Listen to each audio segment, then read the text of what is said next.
गणेशाय नमः। ओम श्री जगदम्बिकाय नमः। श्रीमद् देवी भागवत स्कंद 9 अध्याय 29। सावित्री धर्मराज के प्रश्नोत्तर। सावित्री को वरदान। भगवान नारायण कहते हैं, नारद, सावित्री के वचन सुनकर यमराज के मन में बड़ा आश्चर्य हुआ। वे हंसकर प्राणियों के कर्म विपाक कहने के लिए उद्यत हो गए। धर्मराज ने कहा, वत्से, अभी तुम हो तो बहुत छोटी सी वयस्क की बालिका, किंतु तुम्हें पूर्ण विद्वानों, ज्ञानियों और योगियों से भी बढ़कर ज्ञान प्राप्त है। पुत्री, भगवती सावित्री के वरदान से तुम्हारा जन्म हुआ है।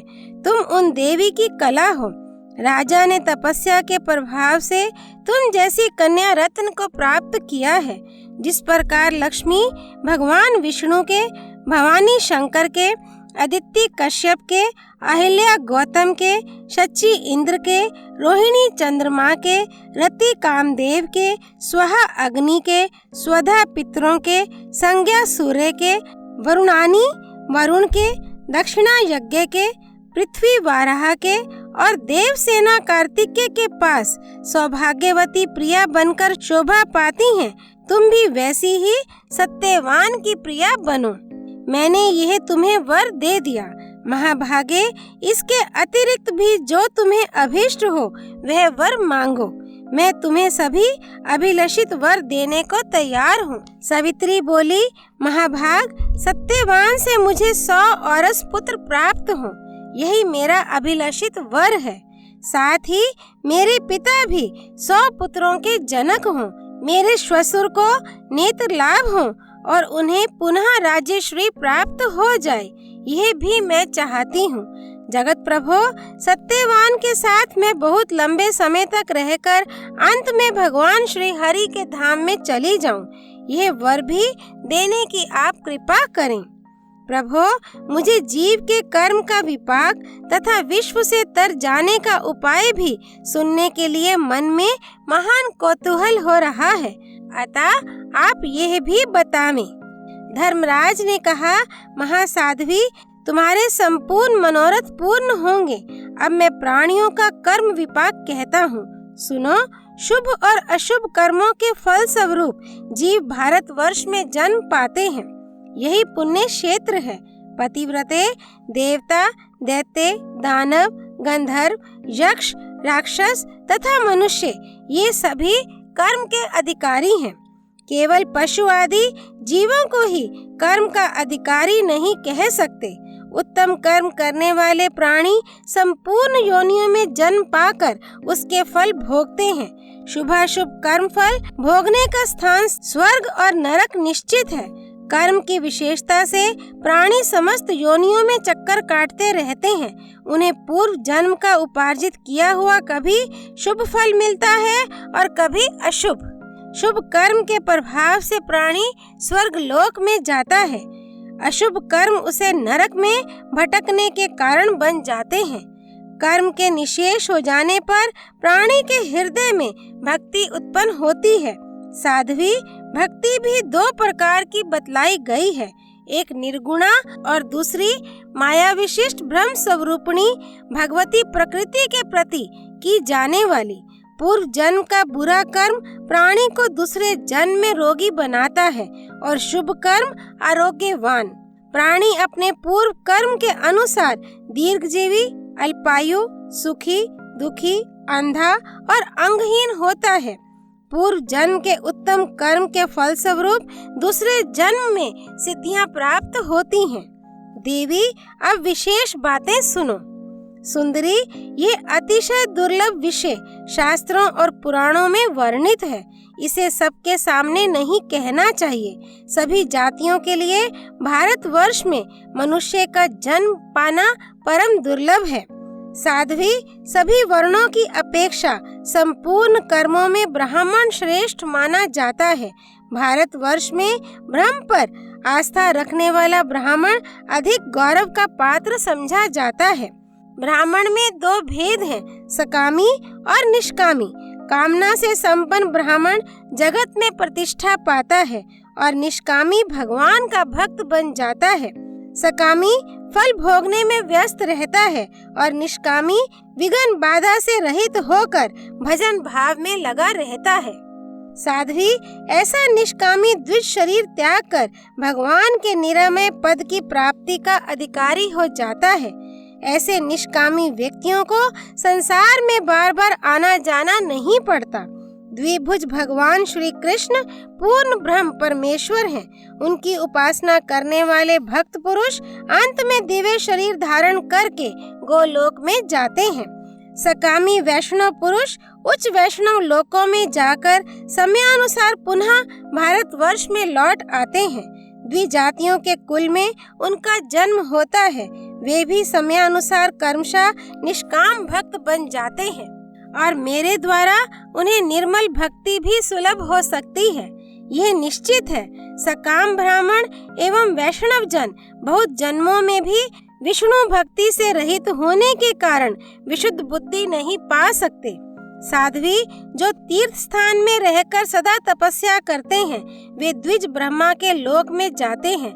उन्हें पुनः भारतवर्ष में आना पड़ता है। जो तीर्थों में अथवा कहीं अन्यत्र भी रहकर सदा अपने कर्तव्य कार्यों में संलग्न रहते हैं, उन्हें शरीर त्यागने पर सत्य लोक प्राप्त होता है। वे समयानुसार पुनः भारतवर्ष में जन्म पाते हैं। अपने धर्म में निरत रहकर सूर्य की उपासना करने वाले ब्राह्मण सूर्य लोक में जाते हैं। फिर उन्हें लौटकर भारतवर्ष में आना पड़ता है।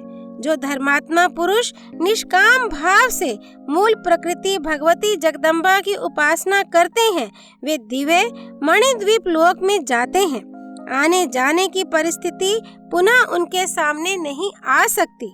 अपने धर्म से विचलित न होने वाले शिव, शक्ति और गणपति के उपासक व्यक्ति तत् देवताओं के धामों में जाते तथा निश्चित अवधि के पश्चात पुनः भारतवर्ष में लौट आते हैं।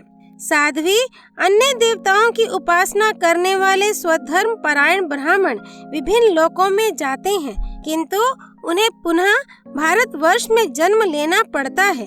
भगवान श्री हरि की उपासना करने वाले अपने धर्म में निरत निष्काम द्विज भक्ति के प्रभाव से भगवान के परम धाम में चले जाते हैं।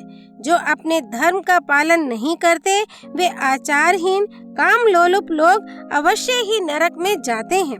चारों ही वर्ण अपने धर्म में कटिबद्ध रहने पर ही शुभ कर्म का फल भोगने के अधिकारी होते हैं। जो अपना कर्तव्य कर्म नहीं करते, वे अवश्य ही नरक में जाते हैं।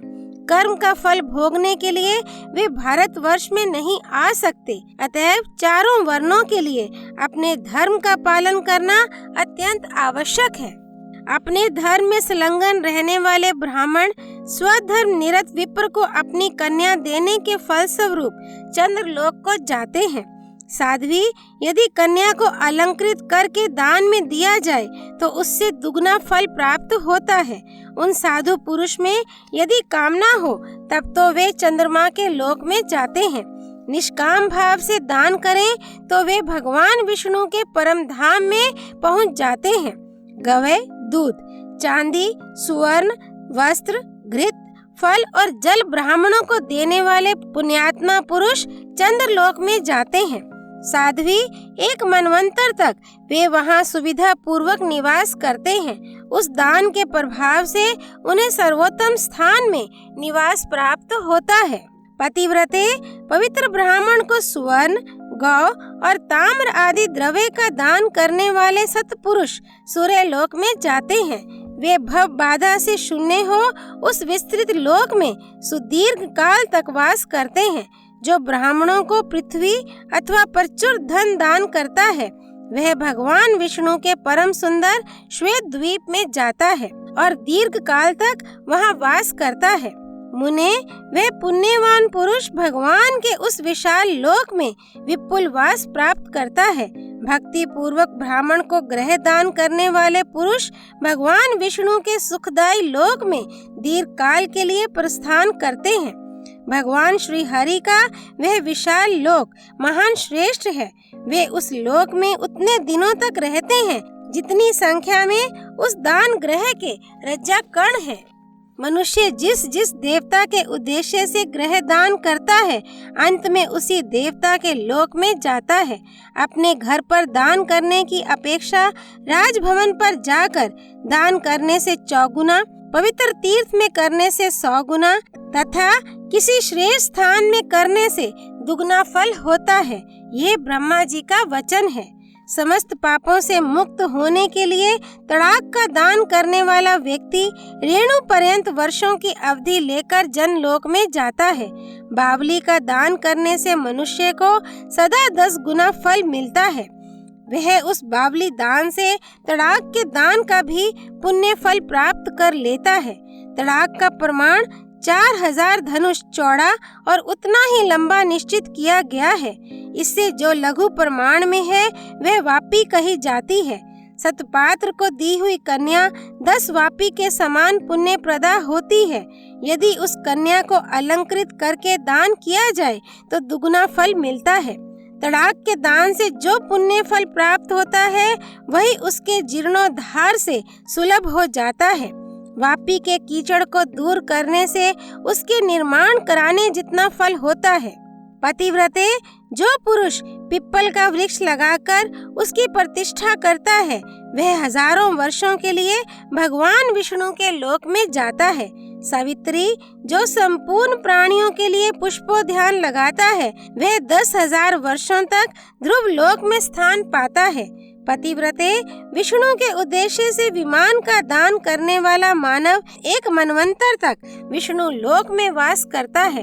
यदि वह विमान विशाल और चित्रों से सुसज्जित किया गया हो तो उसके दान से 4 गुना फल प्राप्त होता है। शिविका दान में उससे आधा फल होना निश्चित है। जो पुरुष भक्ति पूर्वक भगवान श्री हरि के उद्देश्य से देवालय दान करता है वह अति दीर्घ काल तक भगवान विष्णु के लोक में वास करता है।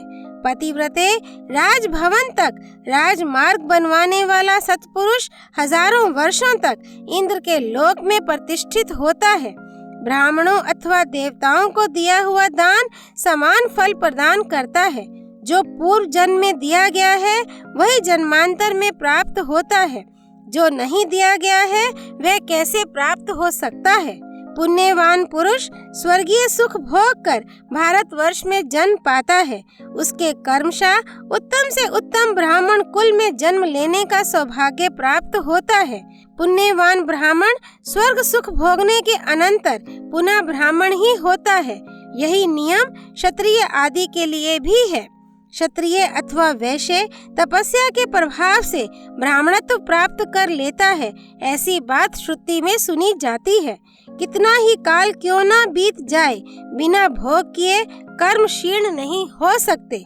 अपने किए हुए शुभ और अशुभ कर्मों का फल प्राणियों को अवश्य भोगना पड़ता है। देवता और तीर्थ की सहायता तथा काय विहु से प्राणी शुद्ध हो जाता है। साध्वी, ये कुछ बातें तो तुम्हें बतला दी, अब आगे और क्या सुनना चाहती हो। अध्याय 29 संपूर्ण। श्री हरि नारायण भगवान की जय। देव ऋषि नारद की जय। माँ सावित्री देवी की जय। श्री भगवती देवी अर्पणमस्तु।